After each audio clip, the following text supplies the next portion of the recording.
everyone. When I say I go, you say amen. I go. I know. That's awesome. I like that energy. Whenever you do anything in life, you bring energy.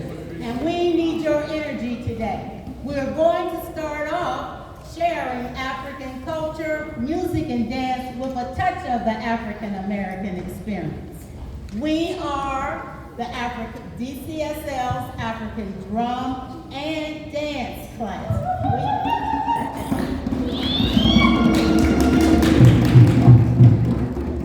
We meet on Thursdays in that room, 11:30 dance, 12:30 drumming. The doors are open and we welcome you. We're going to start with a traditional drum call. After that, we're going to pay homage to the Mali Empire. Starting from a song, we have a song we're going to sing and a dance that some of you may have heard and maybe not. During the Mali Empire, that's just one of the many African empires, many before that. But Mali was known for its trade. Because of its gold mines and its salt mines, people came from all over the world just to have African resources. We needed the salt for the food to preserve, and we needed the salt also for flavor. In addition to the gold, that was the wealth. Now, as we move on into our program, we'll go into a song. We have a dance that many of you helped us with the Juneteenth celebration, and I hope you'll help us with that. I need you to put one hand up, the other hand up, both hands up, your hands on your knees, and your head up. So it's hand, both, down, head up. Do you remember that? If you don't, follow somebody's lead. We have many dancers who will be doing it also. So when you see the dancers start, you start. Another thing we did was clap 3 times with a pause. It was 1, 2, 3, press, 1, 2, 3, press, 1. And if you don't know how and when to do it, we have drummers sitting down that will be clapping, and we have our wonderful Sister Sharon here that will lead you in the tempo so we don't get too fast and too slow. And we go into the story.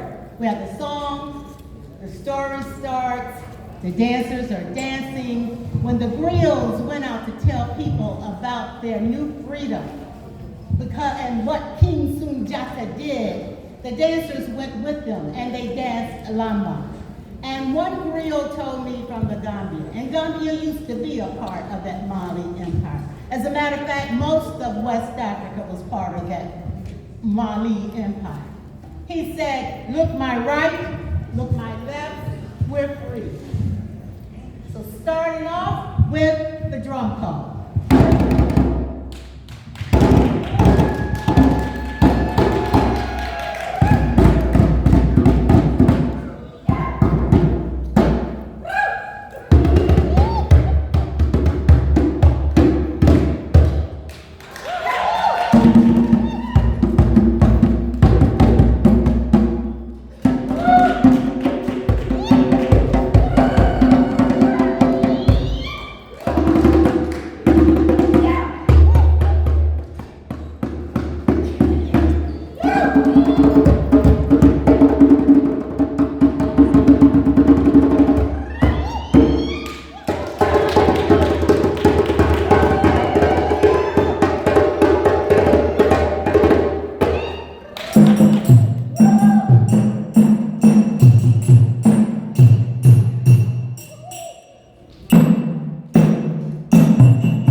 you the story of Sunjata, King Mansa of Mali.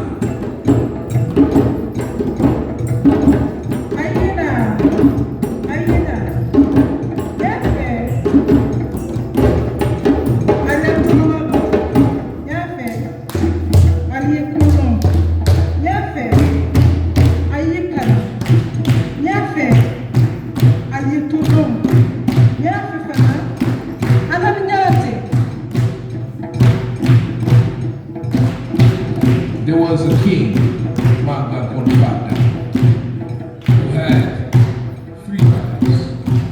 The second one was Sogolon. Sogolon had hero of many names. When Sunjata was a baby, he crawled around on his hands and knees, and that's all right, babies do that. But at 2, 3, and 4 years old, he was still crawling on his hands and knees.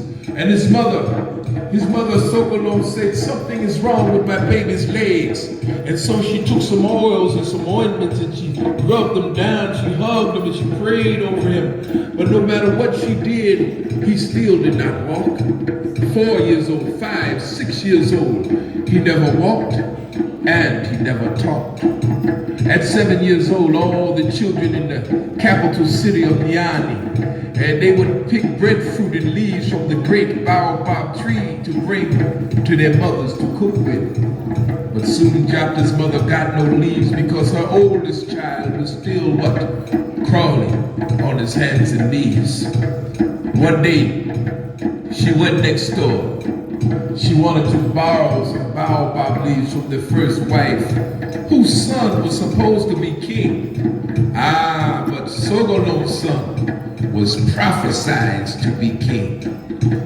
And when she asked for these leaves, this woman said, why don't you get your son to get you some leaves? My son gets me leaves. Everyone else's son get them leaves. Get your son to get you some leaves. It was a mean and cruel thing to say, because this woman knew Sunjata could not walk.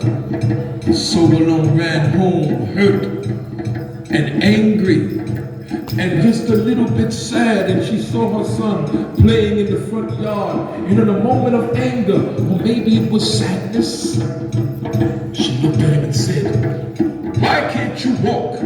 Why can't you get your mother baobab leaves like other little boys get their mothers? And this boy, this Sunjata boy who never walked and never talked before, looked at his mother in a way he never looked at her before, and he said, Mama, do you want me to walk?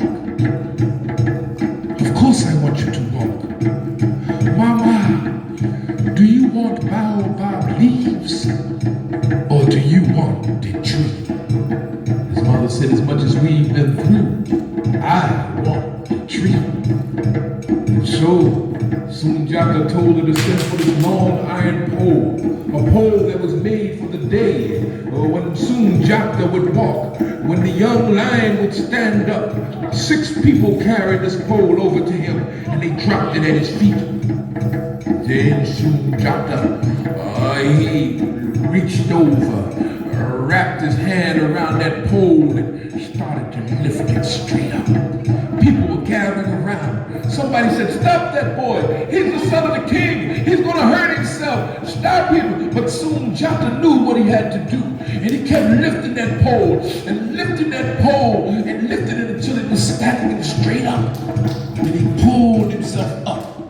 Pulled himself up. His little brother and little sister, they came running out and saw what he was trying to do. And they said, walk, Sunjata. Walk, walk, Sunjata. And he pulled himself up until he was standing. And then he threw that pole away like it was a spear. He locked one leg into place. He locked the other leg into place. And he took a step. And then another step. And with each step he took, the stronger he got. With each step he took, the more confidence he got. The people started yelling, walk, Sundiata walked Sundiata, and the more confidence he got, the straighter his back became. Walked Sundiata, Ajaliata.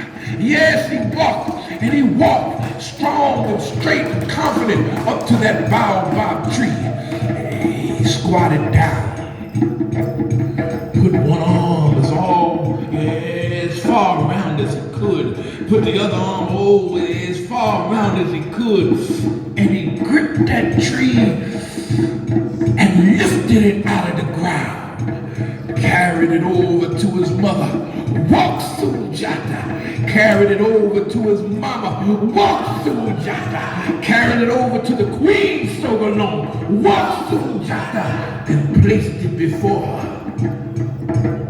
She looked at him with awe and admiration and love. How come you never walked before? How come you never talked before? And Sundiata said, before, Mama, you never asked me to walk. Before, you never asked me to talk. And Sundiata, his legs grew stronger from that day on. At 16, he became a Simbong, a master hunter. And at 18 years old, after he met Sununguru on the plains of Karina, he became the Mansa, the king of the empire of Mali. Always remember the name of that great African king, Sundiata.